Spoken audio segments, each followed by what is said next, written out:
When I think of Grand Theft Auto, Vice City always comes as a perfect example for me. The game has a perfect, lavish setting in South Florida. It's bright, vibrant, neon 80s aesthetic vibe feeling with a complete underground gang war going on. Vice City has been a game that I've always wanted to play and experience, but couldn't because I'm playing like 6 different games at once currently. But when I played this game, I finally realized why so many people talk so highly about this game. Because before, I've never really understood the hype around this game. Because for me at least, the early 2000s isn't really a relatable time period for me, so I never really knew what was so special about this game and why so many people will literally die for it. But when I finally got my own chance to get my hands on this game, and had my first run through of it, I finally grasped that recollection feeling even though it was my first time. The game has a very engaging and compelling feeling that makes it one of a kind. And I know that you can probably say that about just any Rockstar game, so shut the fuck. But I thought that since I'm going through this phase of me playing old classic nostalgia games that everyone loves, I thought to bring you guys with my own video looking back on Grand Theft Auto Vice City from my own personal experience of the game. So without wasting any time, let's go back to Vice City. That was fucking gay.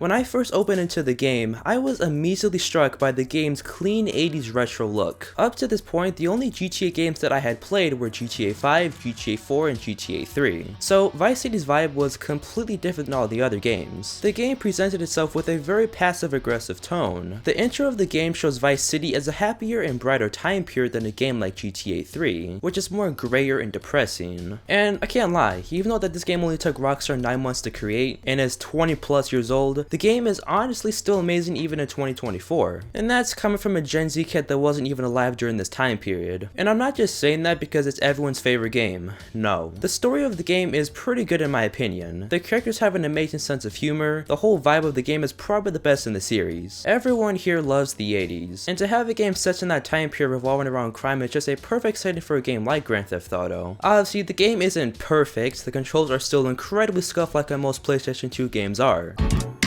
And the graphics, well, I feel like me talking about the graphics on a 22-year-old game would be fucking stupid, so I'm not. But I just can't help but feel how alive this game felt. The 80s culture, the colorful setting, the atmosphere, the mission structure, and the music choice of this game made it feel super vibrant and lively, almost making you want to keep playing it forever. Appears to have been the loose tongue of a man I used to trust. I've been carrying Gonzalez for years, but now his incompetence reaches new heights. It's only right that you killed Gonzalez. I feel like with Vice City, they pretty much nailed down everything that a player would want. The gameplay aspect of the game is fun, and the writing of this game is top notch. It felt like the immersiveness was a major step up from Grand Theft Auto 3. The characters actually felt like humans, and not just robots giving us things to do for them, which was something that GTA 3 was lacking a lot. And before I played this game, I thought it was going to be something like GTA 3, where the actual game doesn't actually hold up to today's standards, and will be sort of a step down. But Vice City completely proved me wrong. So enough of me circle jerking, let's actually discuss this game to find out why it's so loved by people.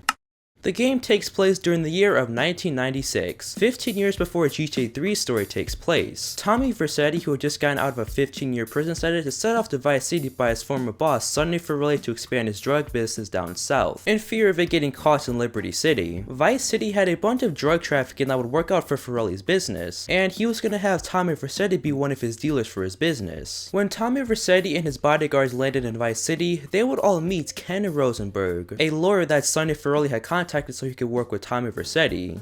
This man looks like David Kleinfeld the more I look at him. Anybody else? When they all met Kenny Rosenberg, they would all drive to a meeting dock where a drug deal was set up with the Lance brothers. This was going to be the first ever drug deal that Tommy Vercetti was going to do for Sonny Ferrelli in Vice City. But as they were getting ready to exchange this drug deal, all hell broke loose when 3 men would ambush the site and would kill all of Tommy Vercetti's bodyguards. And he would barely escape this shooting by jumping back into Ken Rosenberg's car and speeding away. And just like that, Tommy wasn't able to complete Sonny Ferrelli's drug deal, in which this resulted in Tommy not being able to obtain Sonny's money and drugs because they got ambushed. So after he dropped off Ken Rosenberg back to his office and when he got back to his hotel, he would call Sonny Ferrelli to tell him that he wasn't able to get the money and drugs, which resulted in this crybaby having a complete meltdown. Look, Sonny, we were set up. The deal was an ambush. Harry and Lee are dead. You better be kidding me, Tommy! Tell me you still got the money. No, Sonny. I don't have the money. That was my money, Tommy! My money! What a fucking hippo. Tommy then reassures Sonny that he'll get him his money and drugs back to him, and will find and kill whoever was responsible for this entire ambush. So now, Tommy's mission is completely different. Before, Tommy came to Vice City to buy and sell drugs off people. Now, we have to track down and kill who was responsible for fucking up our drug exchange. Tommy begins to start meeting different and important people to help lead him to find out who was behind the shooting. The first couple missions that we have to do in this game are for Ken Rosenberg, and almost immediately we find out that Ken Rosenberg is a way more entertaining character. He's made out to be a deranged, paranoid, and weird individual, and we can see this trait from him because when Tommy Vercetti meets back up with Ken after he called Sonny about the ambush deal, Ken begins having a mini panic attack that they're both gonna get killed by the Furley family for not getting the drugs and money back. One of the first missions that we have to do for him is go to a party and locate who was responsible for setting up this drug exchange. And if you were to ask anybody what Tommy Vercetti was really trying to do in this game, everyone could probably all agree on that Tommy Vercetti was just trying to really become the most successful person in Vice City. Because think about it, Tommy came to Vice City to work for Sonny Forelli, but now that is scrapped because he now has to find out who was behind this entire shooting all on his own. And we can see this in the first mission alone. We can see Tommy already directing orders and basically taking charge of the whole situation. He deliberately told Ken Rosenberg to shut up and just tell him where to go so we can find out who is behind this. Shut up, sit down, relax. I'll tell you what we're gonna do. You're gonna find out who took our cocaine, and then we're gonna kill them. After this little meeting with Ken, Tommy then goes off to change into nicer clothes and heads off to the party, where once he arrives, we meet a lot of different characters that we will soon be working for as we progress through the game. The first person that we meet at the party is Colonel Cortez, who was the one who was actually running the entire party. We don't do much here, as his mission was only really in the game so you can meet a lot of the main characters that you will be working for later. At the end of the party mission, we are tasked to drop off Cortez's daughter, Mercedes Cortez, off to the pole position club, or the strip club. She's a whore. Do you mind me resting my hand in your lap? Maybe. Shortly later in the next mission, we meet Kent Paul, another character that Tommy is led to by Ken Rosenberg. Tommy intimidates him because he asks Kent Paul does he know anything about the money and drugs that are missing, to which Kent Paul will mock him by saying drugs are a mug's game. Such a fucking 80s insult. After we leave Kent Paul, we are then assigned to beat the living shit out of a chef outside the building that we just came out of because Kent Paul told us to, and I didn't know that Tommy Vercetti did martial arts. After we basically murder this chef, we then meet Lance Vance, who quickly becomes our little crime partner in Vice City. After a few more missions, the final mission that we have to do for Ken Rosenberg is Riot. In this mission, we meet Avery Carrington, a guy that looks straight out of Red Dead Redemption. He gives us the task to get rid of a delivery company that's in an area of land that he wants to purchase. When we arrive, we just start fucking shit up and causing chaos. We then end up blowing up 3 delivery trucks. And I will say, the exploding animations aren't exactly my favorite part about the game, but they are kind of funny to look at. Every time something explodes, the entire screen just shakes like crazy, giving me a fucking heart attack. The last 3 missions that we have to do for Avery Carrington are pretty much all the same. They all just consist of us going to different areas that he wants to buy and clearing the entire area out. And like I already said before, my favorite part about this entire game is the characters. Every time we meet new characters, they all present entirely different new personalities. Ken Rosenberg is a dumbass. Lance Vance is a super classy, likable drug trader, and because he's the only brother in the game. Avery Carrington is an extreme capitalist who always wants to invest money into different properties. I mean, hell, it makes me want to hurry up the mission so I can get to the cutscenes. After we finish our set of missions for Avery Carrington, we begin to start doing missions for the Cortez family. Our first mission for Colonel Cortez is to kill a man named Gonzalez, and we are given a fucking chainsaw to murder him with. Whoa. After we brutally murder Gonzalez, we meet back up with Cortez, where it shows Cortez being an absolute douchebag to Tommy. Tommy is trying to get Colonel Cortez to help him get Sonny's drug money back, but this fat fucker is just laughing him off and not doing anything about it. Cortez then just gives us a job to protect the drug deal for Ricardo Diaz, another character that we were introduced to and ended up working for. When we get to the rendezvous point, Lance Vance pops out of nowhere again to come help Tommy look over and protect Diaz, so that way Tommy isn't just doing this all on his own. What a good friend Lance Vance is. But of course, as we get ready for this deal, it all just goes to shit and there's a massive shootout. I mean, what the hell did you expect? It's Grand Theft Auto. There would then be a little motorcycle chase, which I will say that this is probably the first Grand Theft Auto that introduced the concept of drive-by shootings. They weren't amazing and pretty, but for a game to have it implemented to for a first time, low-key, they were pretty fun. After doing more missions for the Colonels, we would get our first hints of who's behind the ambush shooting. Cortez would give us insight that Diaz was actually the one who was behind the ambush sighting, but then after he told us this, we don't really get much information after that because of how powerful where Diaz is in Vice City. Later in the mission, All Hands on Deck, there is a huge shootout on the Colonel's yacht, because somehow a bunch of enemies found out that we blew their shit up in previous missions, and they tracked us down somehow. Don't know how, because this is the 1980s. But nevertheless, this mission was honestly pretty dope and was a nice change of pace. Before, we were just running around Vice City causing havoc. And now, the prospect of having to shoot several boats coming at you and motherfuckers ziplining down from helicopters and being stopped by like 4 different boats, pretty epic. After this whole ordeal, we meet back up with Ricardo Diaz, as he is craziest as ever. Later in the mission Phenom Fen 86, we are now paired up with Lance Vance and Diaz, and we actually find out from Lance Vance that Ricardo Diaz was in fact behind the entire drug ambush from the beginning of the game. Hey, I've been asking around. It's obvious that Diaz jumped the deal and iced my brother. And he'll kill you too. I can take Diaz. No, listen to me. I'll handle Diaz. We now have to fly the helicopter that Lance Vance is flying, and we have to shoot at a mansion from a previous mission, killing a bunch of enemies surrounding it. We then hop out of the helicopter and maul a bunch of more enemies to go collect the money. And probably my favorite mission in the game was when you and Lance Vance pair up together to go to Ricardo Diaz's mansion to shoot it up. You have to kill off a bunch of enemies inside and around his mansion, and then you finally hunt down Diaz, the man behind the entire ambush, and shoot him dead. I would have had you made. Say goodnight, Mr. Diaz. So now after we kill Diaz, we are now able to acquire his entire mansion, taking it as our own, we get a boatload of money, and finally, Tommy Vercetti has now cemented himself as the most successful drug dealer in Vice City. For surely now, nothing could get in our way. I've heard you've been busy, all right. Busy killing drug barons, busy taking over. Don't forget about us, Tommy, because I can assure you, I ain't forgotten about you. Shit, Sonny Ferrelli, I forgot about him.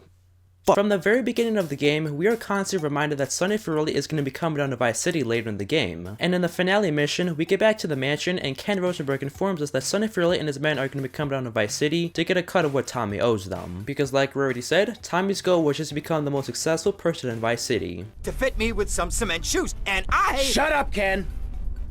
Sit down. Tommy instructs Ken Rosenberg to get $3 million printed in cash to give to Sonny, but when Sonny Ferrelli and his men arrived in Vice City and came to the mansion and when the two men confronted each other, things didn't go so smoothly. There's $3 million in the cases. How many was it? 10? No, 11 men. That's how you get to be called the Howard Butcher. You sent me to kill one man. One man! Tommy Vercetti quickly finds out that all this was essentially a trap by Sonny, and he believes that he was the one who had actually set him up with the entire ambush deal, not Diaz. And we can suspect that Sonny was the one who was behind it because in the beginning of the game, when Tommy called him that he couldn't get the money and drugs, the cutscene literally shows drugs and money laying right in front of Sonny Ferrelli as he's on the phone with Tommy, showing us that he already had the drugs and money with him in Liberty City. And probably the biggest contrivance of the entire game was Lance Vance, Tommy's crime partner that had rode with him throughout the entire game, betraying him in the final mission. But at least someone in your chicken shit organization knows how to do business. Isn't that right, Lance? Sorry, Tommy, this is Vice City. This is business. You sold us out. So now in desperation, we now have to kill off a bunch of Sonny's people for getting to Tommy's money safe. After we take enough of them out because they are all completely fucking dogshit, we have to then go chase Lance Vance's backstabbing ass down. Once we get to him, we have to take out more of Ferrelli's enemies while also trying to kill Lance. This is the last dance for Lance Vance. You will also notice that as you're trying to kill Lance Vance, your money is going down really fast. That's because the rest of Sonny's crew is stealing money from your money safe. But it's not that big of a deal, so don't worry about it, because when it started going down for me, I started freaking the fuck out. Once we get back inside, we now have the final boss mission, take down Sonny Ferrelli. This mission overall was pretty challenging as you're essentially taking out an entire mafia boss all by yourself. But once we finally kill Sonny Ferrelli, the antagonist that's been holding us back during this entire time, his entire mafia boss that came down to kill us are all dead. And now with the new journey, Tommy Vercetti is now officially the king of Vice City, along with his partner Ken Rosenberg, who has done nothing but stick by our side. I don't think we're gonna be getting any more heat from up north either. Because there ain't no up north anymore. It's all down south now. And just like that, that's Vice City. I went into this game expecting it to be an outdated piece of media that's only driven by nostalgia, but I was completely wrong. Yes, the game graphically isn't up to today's standards, and the map of the game is really small, but putting those all aside, the game has so many memorable characters that are some of my favorite in the series. They all have so many different unique personalities and elements that makes them incredibly amusing. And the music in this game is top tier. 80s music is just beautiful. But there's no shot I'm gonna be able to play in this video or else I'm gonna get fucking copyright claim. And this game has so many more improved features features than GTA 3. The game isn't just filled with soulless characters giving us missions to do for them. The mechanics of the game are vastly more improved, though the shooting system in the game isn't completely different and is still kind of the same as GTA 3, and can still be very frustrating at times, but it is nowhere near the level of bullshit compared to GTA 3. The game's driving is much more fluid than each other operates, and cars don't just fly around like they're made out of plastic. And one of the biggest issues with GTA 3 was after you beat the game, you have all this money but nothing to spend it on besides weapons. But now in Vice City, they gave players the option now to buy different properties around the city, invest into different businesses, which allowed the player to generate more money over time, similar to GTA 5 Online. Yes, you can make the argument that Vice City isn't as near as compact to a game like GTA 5, but Vice City was a radical step of the GTA series. GTA 3 was the foundation, and Vice City was an expansive media that showed everyone what Rockstar could do with games. It's definitely going to go down as one of my favorite GTA games of all time, and I had an absolute blast playing it for this video, and I can't imagine what it was like playing this game when it first came out in 2002. There is Vice City Stories, which I'm gladly willing to make a video about when I get down to playing it in the next few weeks, because I have a bunch of other games that I'm trying to get through so I can make videos about, and also I'm trying to buy myself a PS2. So that way I can actually experience some of these games in their true original form rather than just modding them out on PC and not getting the actual original experience. But with that being said, thank you all for watching to the end of this video. Let me know what other kind of games you'd be interested in me covering. You guys have low-key been suggesting some really good games that I've not played yet. Don't worry, I will play them eventually. Don't worry, I will. Also, thank you all so much for 300 subscribers. We have been growing really fast recently, and I cannot thank you guys enough for watching my content that I have a blast creating. I mean, it's actually pretty dope that a group of people love hearing me talk about games. I mean, that's just so cool. So thank you all once again for the support. Help me buy a PS2. Thanks for watching, and I'll catch you guys in my next video. See ya.